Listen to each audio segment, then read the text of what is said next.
ना भुजाएं ना चरण, केवल बड़ी बड़ी आंखें। पुरी के जगन्नाथ मंदिर में भगवान का ये अनोखा रूप सभी को चकित करता है। आखिर क्यों भगवान जगन्नाथ का स्वरूप अन्य देवताओं से इतना अलग है? क्यों नहीं है उनके हाथ पांव, और क्यों उनकी आंखें सदैव खुली रहती हैं? इस रहस्य के पीछे छुपी एक अत्यंत भावपूर्ण पौराणिक कथा, जो न केवल ईश्वर की लीलाओं को प्रकट करती है, बल्कि श्रद्धा और विश्वास की गहराइयों को भी छू जाती है। आइए जानते हैं भगवान जगन्नाथ के इस अद्भुत स्वरूप की कथा।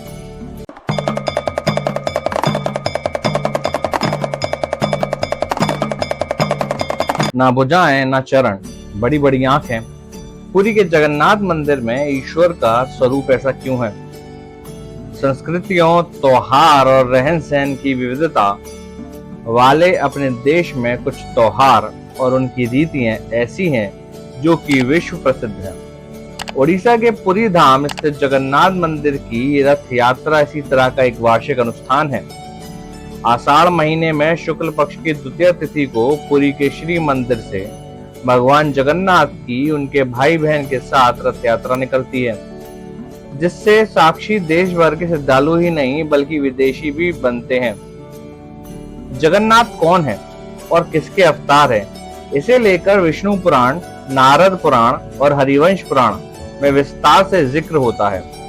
इनमें भगवान विष्णु के नामों में से उनका नाम जगन्नाथ बताया गया है और जगत पालक के रूप में ही उनकी पूजा होती है। जगन्नाथ मंदिर में भगवान के जिस स्वरूप के दर्शन होते हैं वह द्वापर युग से जुड़ा हुआ है और इसकी कड़ियां कृष्ण कथा से जुड़ती हैं। एक दिन श्री कृष्ण की दो पत्नियां सत्यभामा और जामवंती श्री कृष्ण की मां रोहिणी से जिद करने लगी कि उन्हें कृष्ण बलराम की गोकुल ब्रज और वृंदावन वाली कथाएं सुननी है। जामवंती ने कहा कि यह सभी श्री कृष्ण के बचपन की कहानियां खूब कहते सुनते हैं। वहीं सत्यभामा कहने लगी कि मैंने तो राधा की भी कहानियां सुनी हैं। मैंने रुक्मणी दीदी से पूछा तो वह भी हंसकर टाल देती हैं। कोई हमें कुछ बताता ही नहीं है। ये सब सुनकर वासुदेव की पहली पत्नी और बलराम जी की मां रोहिणी खूब हंसने लगी। पहले तो उन्होंने मना किया, लेकिन जब दोनों ही बहुएं बहुत जिद करने लगी तब उन्होंने कहा ठीक है, मैं तुम दोनों की कृष्ण की बाल लीला सुनाऊंगी, लेकिन ध्यान रहे कि ये कथा कृष्ण और बलराम के कानों में ना पड़ जाए। अगर ऐसा हुआ तो दोनों ही इस कथा में इतना डूब जाएंगे कि फिर वह ब्रज की ओर ही चले जाएंगे, तब तुम सभी कुछ नहीं कर पाओगी। इस पर सत्यभामा प्रसन्न होते हुए बोली, आप चिंता ना करें, मेरे पास एक योजना है। हम सभी एक दिन रेवतक पर्वत पर मां अंबिका की पूजन के लिए चलेंगे। सुहागिन स्त्रियों के इस पूजन के लिए सभी इकट्ठा होंगी और इस तरह हमें एकांत भी मिल जाएगा। ऐसी योजना बनाकर द्वारका के राजमहल की सभी बहुएं श्री कृष्ण की बाल कथा सुनने के दिन का इंतजार करने लगी।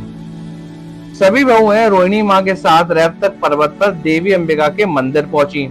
यहाँ उन्होंने सुभद्रा को बाहर पहरे पर बिठा दिया और फिर सभी रोहिणी मां के साथ कथा सुनने लगी। देवी रोहिणी ने देवकी और वासुदेव के विवाह से कथा का आरंभ किया। कंस द्वारा आकाशवाणी को सुनना, ऋषि की हत्या, नवदंपति को कारागार में डालना और देवकी के 6 पुत्रों की हत्या की घटना सुनकर सभी भावुक हो गईं। माता रोहिणी एक एक कर घटनाक्रम का वर्णन करती जा रही थी। फिर उन्होंने कृष्ण जन्म की कथा सुनाई। कहा कि एक काली रात में कान्हा ने बहन देवकी के गर्भ से जन्म लिया। इस दौरान वर्षा ऋतु का समय था और अपने पुत्र के प्राण बचाने के लिए स्वामी वासुदेव ने उन्हें उफनती यमुना नदी को पार किया और कान्हा को गोकुल के पार पहुंचा दिया।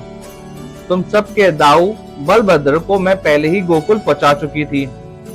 कान्हा के गोकुल में पहुंचते ही सारी सृष्टि मुस्कुराने लगी। दिन बीतने लगे और बलभद्र कान्हा की शरारतें, अटखेलियां, नटखट लीलाओं से सारा ब्रज खिलखिलाने लगा। उसने बालपन में ही कंस को भेजे राक्षसों का वध करा। सट्टासुर, पूतना, बकासुर, अजासुर सभी का उद्धार किया। माता रोहिणी कथा सुनाते जा दौड़ी चली जाती। उधर राजमहल में राज परिवार की स्त्रियों के ना होने से हलचल मच गई। कृष्ण बलराम ने सुना तो किसी अनिष्ट की आशंका से खुद सुभद्रा वह अन्य सभी को खोजते हुए रैप तक मंदिर तक पहुंच गए। वहां उन्होंने सुभद्रा को जड़ स्थिति में खड़े देखा तो वह भी खड़े हो गए। उधर माता रोहिणी अपनी कथा सुनाने में इतनी मगन थी, अपनी बाल कथा सुनते सुनते तीनों भाई बहन जड़वत हो गए। उनके अस्तित्व खोने लगे, नेत्र फैलने लगे, हाथ पैर लुप्त प्राय से लग रहे थे। ऐसा लगता था कि जैसे शरीर से कोई धारा ही फूट पड़ी हो। बाल लीला का प्रसंग अंदर जारी था और इधर श्री कृष्ण अपने बड़े भाई और बहन के साथ परम लीला कर रहे थे। इतने में देवऋषि नारद वहां पहुंचे। प्रभु को इस रूप में देखकर वह भी विहल हो गए। नारद मुनि के चेताने पर प्रभु अपने वास्तव में लौटे और देवऋषि ने उनसे इसी स्वरूप में दर्शन की विनती की। कहने लगे कि प्रभु, मैं जिस स्वरूप के दर्शन किए हैं, मैं चाहता हूं कि धरती लोक में चिरकाल तक आपका स्वरूप में दर्शन हो। प्रभु ने कहा, देवऋषि, जैसा आपने कहा है वैसा ही होगा। कली काल में मैं इसी रूप में नीलांचल क्षेत्र में अपना स्वरूप प्रकट करूंगा। आपने जिस बाल भाव वाले रूप में मुझे अंगहीन देखा है, तब मेरा वही विग्रह प्रकट होगा। मैं स्वयं अपने भक्तों को दर्शन देने के लिए उनके बीच जाऊंगा। अपने भाई बहन के साथ मेरा यह स्वरूप जगन्नाथ के नाम से जाना जाएगा।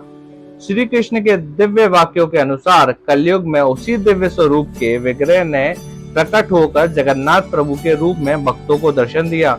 रथ यात्रा के स्वरूप भगवान जगन्नाथ अपने भाई बलभद्र और बहन सुभद्रा के साथ भक्तों के बीच आते हैं। उनके हाथ पैर नहीं है, केवल आंखें ही आंखें हैं, ताकि वह अपने भक्तों को जी भरकर देख सकें।